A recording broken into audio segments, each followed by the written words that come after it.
Seorang penulis muda berjuang untuk mendapatkan inspirasi agar bisa dituangkan dalam tulisannya. Namun semua itu berubah menjadi mudah ketika ia bertemu dengan seorang mamah gurih yang membantunya memberikan inspirasi yang mendalam hingga dia terjebak hubungan yang tak diinginkan. Film dengan judul 5 to 7 yang dirilis pada tahun 2014 yang lalu akan menceritakan kisahnya. Pemuda itu bernama Brian Bloom, berusia 24 tahun yang tertarik membuat tulisan dan berjuang supaya tulisannya dilirik dan tembus oleh penerbit. Sayang beberapa kali yang mencoba, namun dia masih belum beruntung.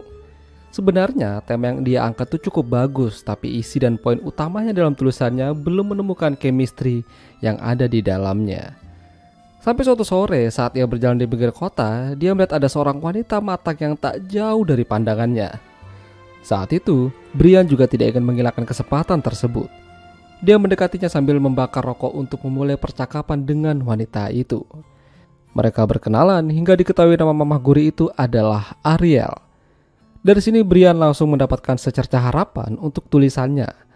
Nama Ariel tidaklah asing bagi dirinya, mirip sama kartun Disney tentang Little Mermaid atau Putri Duyung. Percakapan mereka makin terhubung satu sama lain, dan diketahui Ariel adalah orang Perancis. Sayang, waktu mereka berlalu begitu cepat. Ariel harus kembali pada urusannya. Tapi Ariel memberikan kode kalau mungkin mereka bisa ketemu lagi di sana setiap hari Jumat. Ariel akan ada di sana setiap hari itu di jam 5 sore sampai jam 7 malam. Tidak ada masalah bagi Brian. Setiap Jumat jam 5 sore, dia menemui Ariel bahkan di saat hujan. Di sini pembicaraan mereka makin detail. Salah satunya, Ariel menanyakan apa yang dikerjakan oleh Brian. Ya, Brian mengatakan kalau dia adalah seorang penulis yang berjuang supaya tulisannya bisa dilirik oleh penerbit tentang alam, hewan, dan lain sebagainya. Ariel mungkin punya sedikit ide untuk Brian supaya pikirannya lebih terang. Ariel mengajak Brian jalan-jalan ke museum sembari memperhatikan lukisan yang ada di depan mereka. Setelah itu, mereka jalan kaki menuju pulang. Di sini Brian baru tahu kalau Ariel ternyata sudah menikah. Usianya 33 tahun, punya suami yang lumayan tajir dan 2 anak yang berbahagia. Tentu saja, itu membuat Brian agak terkejut dan sedikit kecewa. Dia mengira kalau Ariel tuh masih single. Namun meskipun begitu, Brian tetap masih bisa bertemu dengan Ariel di waktu yang sudah Ariel tentukan. Tetapi, tetap aja pernyataan itu membuat Brian jadi agak sedikit kendor. Bahkan hampir 2 minggu lamanya, Brian tidak berani menemui Ariel. Sampai pada akhirnya, Brian tidak tahan dan kembali mendatangi Ariel di sana. Buah dari keberanian dan konsistensi yang dibuat Brian ternyata tidak sia-sia. Ariel mengajak Brian datang ke hotel tempat di mana ia sering singgah. Ya, dengan penuh semangat Brian datang. Kini hubungan mereka naik level. Kala itu Brian menang banyak, dapat jatah dari mama gurih berusia 33 tahun. Mulai dari sini mana mungkin Brian bisa melupakan Ariel begitu aja. Dia benar-benar terpikat oleh pesona Ariel yang luar biasa. Hingga suatu ketika Brian tiba-tiba dipanggil oleh seorang pria dari dalam mobil untuk diajak masuk ke dalam mobilnya. Pria itu bernama Valerie, suaminya Ariel. Ya, kaget dan panik raut muka Brian kala itu. Namun Valerie bertingkah sewajarnya dan bahkan mengundang Brian makan malam bersama di rumah. Valerie tahu Brian dari Ariel. Dia cerita kalau Brian adalah seorang pemuda berbakat yang sedang mengerjakan sebuah tulisan. Ya, malam itu akhirnya Brian memberikan diri datang ke rumah Ariel. Di sana ia disambut hangat oleh anak-anaknya dan Valerie. Brian diperkenalkan dengan beberapa orang penting rekan kerja Valerie dan juga seorang editor yang cukup profesional bernama Jen. Usianya masih 24 tahun tapi dia bekerja dengan baik. Dan diketahui kalau Jen ini adalah simpanan Valerie. Ya, sepertinya Ariel dan keluarganya ini menyimpan banyak misteri. Waktu yang sudah ditunggu-tunggu akhirnya tiba.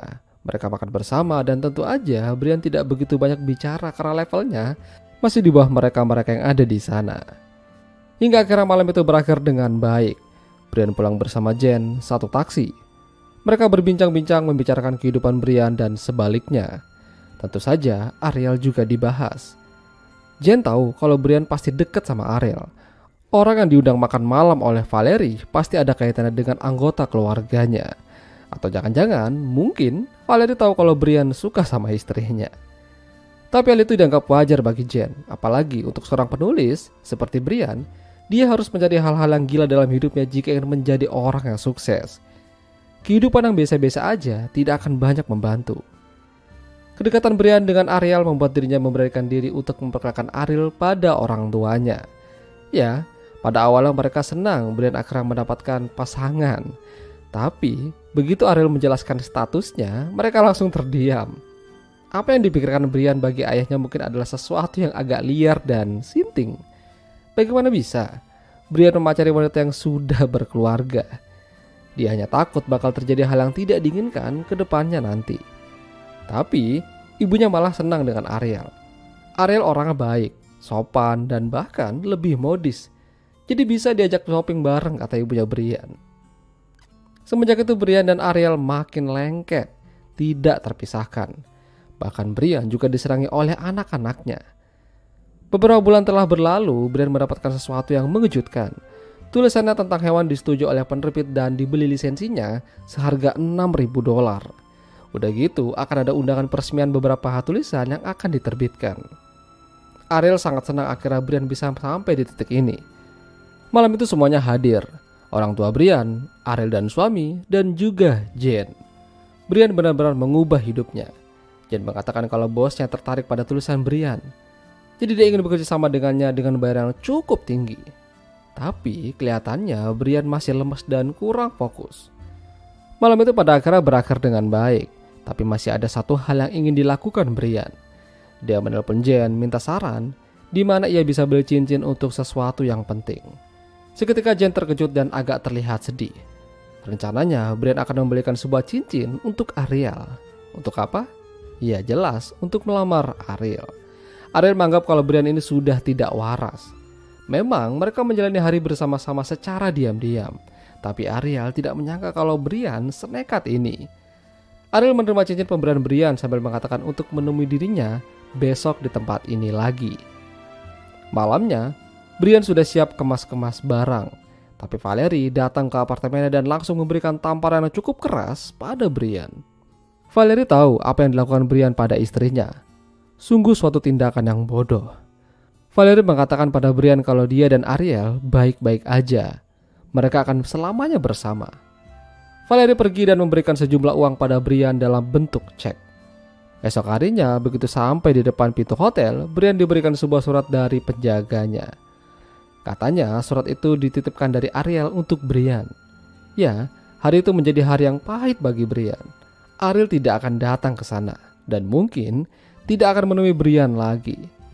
Sepucuk surat berisi permintaan maaf dan kata-kata menyentuh tertulis dalam kertas itu beserta cincin yang diberikan Brian untuk Ariel. Ya, Brian benar-benar hancur. Dia meminta penjaga itu untuk memberikan kembali surat dan cincin untuk Ariel. Tidak tahu Brian harus bagaimana. Kala itu hanya Jane yang mencoba membantu mengembalikan semangatnya untuk menulis. Dunia tidak akan berakhir sampai di sini. Hidup harus terus berjalan. Masa depan Brian masih panjang dan mungkin akan ada wanita yang mencintainya seperti Ariel. 1 tahun telah berlalu. Brian berhasil mengeluarkan novel terbarunya berjudul Mermaid. Jane senang akan pencapaiannya, namun Brian masih seperti biasa. Tak lama mereka pergi, Ariel muncul dan melihat novel Brian. Dia tersenyum bahagia. Berharap mereka bisa bertemu di lain waktu dengan kondisi yang berbeda. Ya, beberapa tahun berlalu, doa mereka akhirnya terwujud. Mereka bertemu di museum, tempat di mana mereka dulu membuat cerita. Brian kini punya istri dan anak. Nostalgia itu membuat senyuman di wajah mereka masing-masing. Di sela-sela itu Ariel memperlihatkan cincin yang pernah diberikan dari Brian. Cerita mereka akan tersimpan sampai kapanpun. Itulah tadi alur cerita film 5 to 7. Jika kalian suka dengan video ini, jangan lupa untuk tinggalkan like dan sampai jumpa.